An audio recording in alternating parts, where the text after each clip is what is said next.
노인 인권보호 학대 예방. 자, 여기도 아주 시험에 많이 잘 나오는 곳이라고 말씀드렸죠. 자, 노인의 인권보호를 위한 법적, 제도적 근거 해가지고 노인복지시설과 노인인권보호 해서 90페이지 볼게요. 자, 우리 분홍색 표 안에 시설생활노인의 권리선언 해가지고 나와있죠. 네, 이 내용을 가지고 문제를 제가 봐서는 2문제 정도는 나올 것 같아요. 네. 자, 2문제를 어떻게 낼 것이냐. 우리 2문제를 시설생활노인 권리보호를 위한 윤리 강령 해가지고 존엄한 존재로 대우받을 권리라는 말 있죠. 자, 이걸 가지고 지금 쭉 밑으로 내용이 뭐 6번까지 쭉 나와 있어요. 노인의 의사에 반하여 어떠한 노동행위도 시켜서는 안 된다. 뭐 학대행위를 해서는 안 된다. 가족의 면회나 전화 접촉 등을 통하여 노인과의 유대관계를 지속적으로 유지하고 시설의 서비스나 운영에 대해서 적극 협조해야 한다. 뭐 이런 내용을 가지고 책에 있는 내용을 딱 가지고 이게 시설생활노인의 권리보호를 위한 윤리 강령 중 어떤 내용이냐 이렇게 물을 거예요. 그럼 지금 존엄한 존재로 대우받을 권리에 대한 얘기를 제가 했죠. 자, 그 다음에 넘겼더니 문제 사례 나와 있죠. 자, 여러 번 설명했었어요. 자, 이 문제 사례를 가지고 책에 있는 게 나옵니다. 문제 사례를 딱 내놓고 이게 어디하고 연관된 문제 사례냐. 지금 우리 홍씨 할아버지는 이거는 존엄한 존재로 대우받을 권리에 대한 내용이었죠. 자, 예를 들어서 우리 93페이지에 가정과 같은 환경에서 생활할 권리 한번 보세요. 지금 적절하고 편안한 조명과 음향을 제공한다. 편안하고 쾌적한 실내 온도를 유지한다. 자, 이런 내용은 가정과 같은 환경에서 생활할 권리이고, 문제 사례를 보면 자, 가정에서 침대 생활을 해왔는데 요양원에 갔더니 매트리스만 깔고 자라고 하더라. 그래서 나는 침대에서 내 집에서 산 것처럼 살고 싶다. 지금 그걸 요구하는 거예요. 근데 그 앞에 지금 질 높은 서비스를 받을 권리도 나와있죠. 제가 질 높은 서비스 그러면 뭘 생각해 내시라겠어요? 개별화된 서비스, 개개인에 맞는 서비스. 우리 그걸 개별화된 서비스라고 얘기했죠. 자, 내 욕구에 나는 어떤 게 필요해? 나는 뭐가?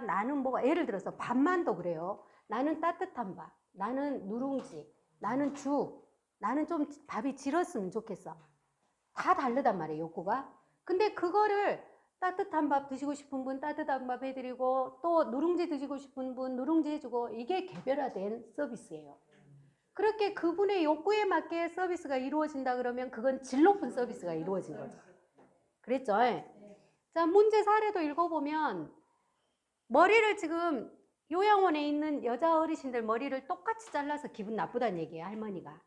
나는 조금 더 좀 우아하게 자르고 싶었다는 얘기죠. 근데 똑같이 잘라서 속상하다 그런 사례였어요. 그거는 질 높은 서비스를 받을 권리에 어긋난 사례였다는 거죠.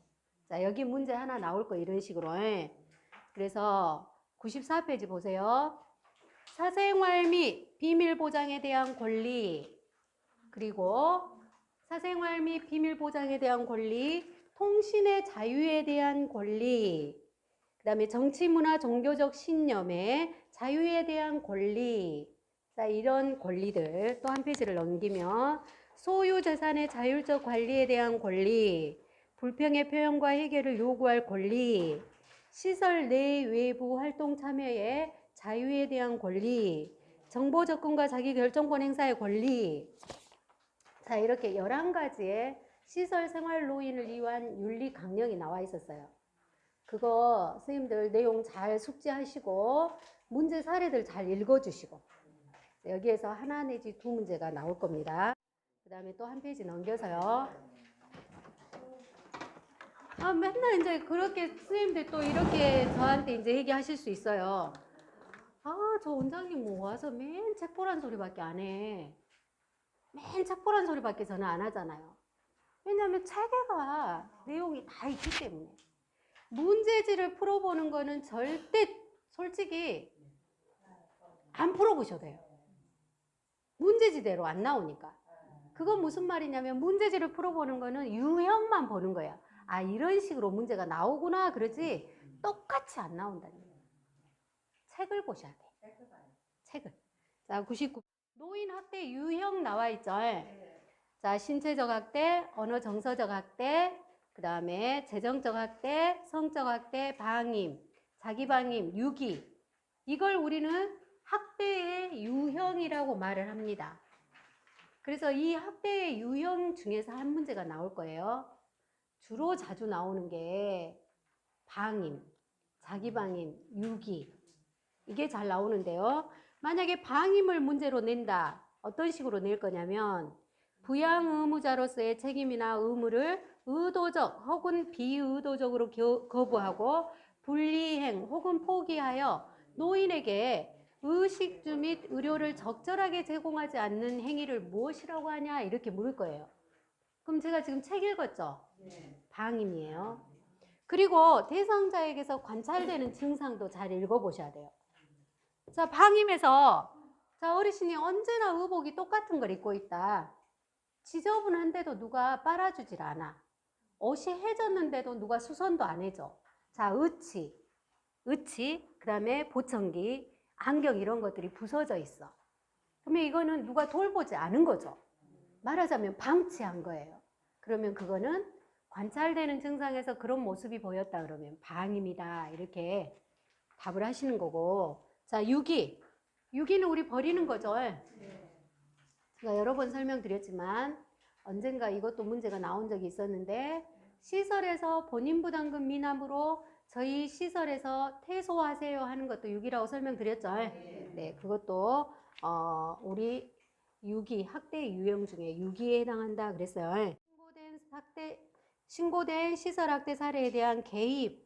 지금 제가 책 읽고 있죠. 자, 그 내용을 가지고 이렇게 이 역할을 하는 기관이 어디냐라고 물었어요. 그래서 노인보호 전문기관. 그래서 노인보호 전문기관에 우리가 노인 학대를 의심할 때 신고하는 번호는 1577-1389라고 말씀드렸죠. 1389는 1년 365일 빨리 나를 구해주세요 라는 뜻이라고 말씀드렸죠. 네.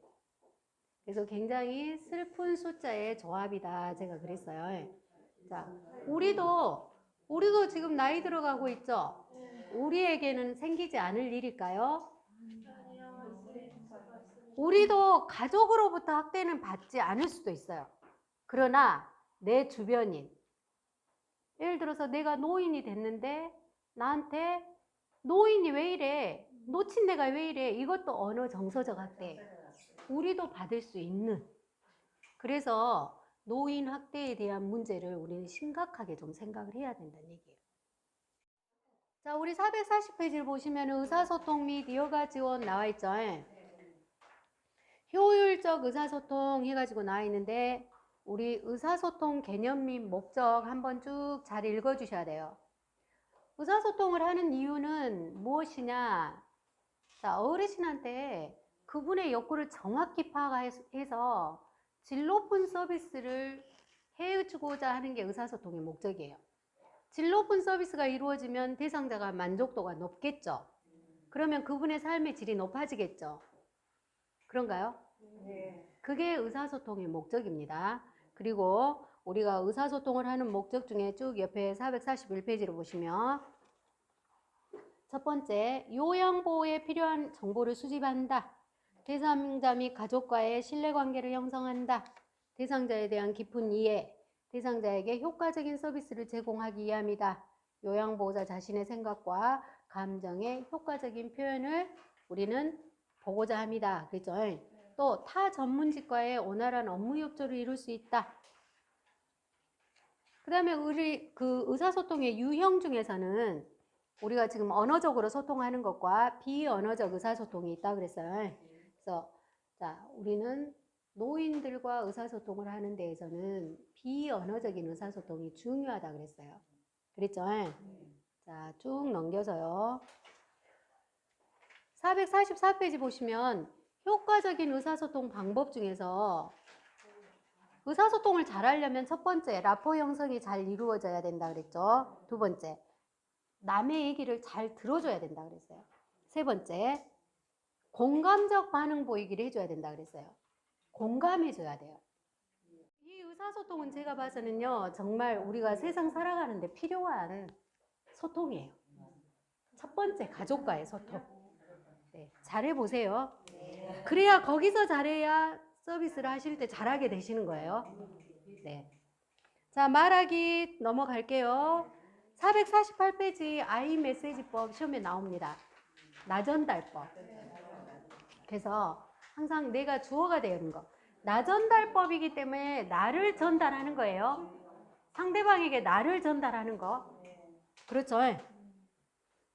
나는 너를 알고 싶은 게 아니라 내 마음을 좀 알아줘. 그러고 전달하는 거야. 왜 이 나전달법이 우리 요양보호 업무에서 나오냐면 요양보호사 일이 어려워요. 요양보호사들도 대상자로부터 학대를 받아요. 요양보호사들도 마음 많이 상하고 다쳐요. 요양보호사한테 어르신이 뭐 내가 자기 직원도 아닌데 막 뭐 해줘라 뭐 해줘라 그럴 때마다 선생님 알았어요 알았어요 하실 일이 아니라 나도 이러이러하니 속이 상합니다. 나도 이러이러하니 나한테도 이렇게 해주세요 라고 내 마음을 전할 줄 알아야 되기 때문에 그래서 아이 메시지법이 나와 있는 거예요. 네, 무작정 참는 건 아니라는 얘기죠. 그래서 내 생각과 나의 바람을 비평 없이 상대방한테 전할 줄 알아야 되는 거. 그렇게 문제 나오진 않는데 의사소통에 장애가 있는 경우가 시험 문제가 잘 나옵니다. 자, 귀가 안 들린다, 난청이다. 어떻게 소통할 것이냐? 자, 그러니까 비언어적인 것들 많이 사용하셔야죠. 귀가 안 들리니까. 얼굴 표정이나 그 다음에 너무 크지 않는 목소리 그 다음에 우리 보청기를 끼고 계시기 때문에 입력은 어떻게? 입력은 크게, 출력은 낮게 기억해 주세요. 그리고 자 말의 의미를 이해했을 때는 아니오라고 짧게 대답을 하시는 것도 중요하고요. 자, 시각장애가 있는 분이다. 요양보호사는 어르신의 반보 앞에 나가서 어르신을 끌듯이 모시고 나가야 됩니다. 그 다음에 안 보이시니까 먼저 인사를 청해 주셔야 돼요. 누가? 요양보호사가. 그 다음에 안 보이니까 만져보세요 해서 촉각을 이용해서 대화를 하셔야 됩니다. 그리고 항상 중요한 거. 물건은 시계 방향으로 설명을 하시든지 아니면 대상자의 오른쪽, 왼쪽이라고 설명을 해 주셔야 되고 이쪽, 저쪽 지시대명사 사용하시면 안 된다 그랬죠. 자, 언어장애가 있다. 말을 어눌하게 하거나 말을 이해 못하니까 어떻게 해야 돼요? 자, 서로 얼굴을 보고 정면에서 이야기를 하셔야 돼요. 시끄러운 거 피해 주시고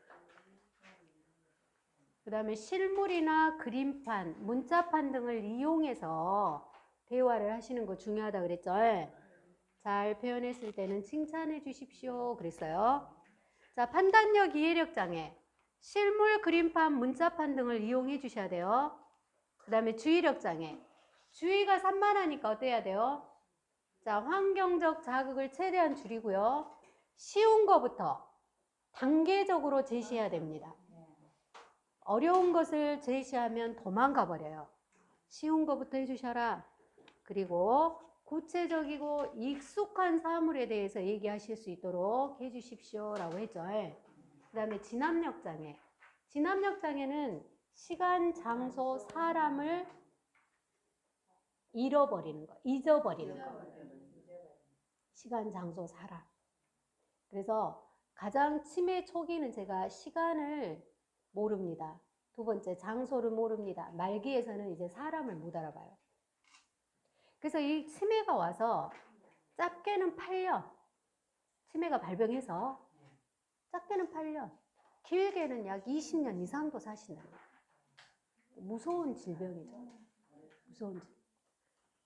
그래서 주로 낮 시간에 기본적인 정보를 자주 인식시켜 주셔야 되고 시간, 장소, 사람, 날짜, 달력 이런 것들을 계속 자주 인식시키고 물건마다 이름표를 붙여라 그랬죠. 그리고 주의사항을 문서화해라 그랬죠. 자, 여가 활동 돕기는 우리 표 있죠? 여기서 여가 활동은 제가 지금 등급 받으신 어르신들의 여가 활동이기 때문에 조금은 동적이지 않다 그랬죠. 왜? 움직임이 좀 작으신 분들, 움직일 수 없는 분들의 여가 활동이기 때문에 조금은 좀 그 움직임이 덜한 것들의 내용이다 그래서 자기계발 활동에 무엇이 있는지, 소일 활동에 무엇이 있는지 이런 것들 잘 눈여겨서 읽어봐 주시길 바랄게요.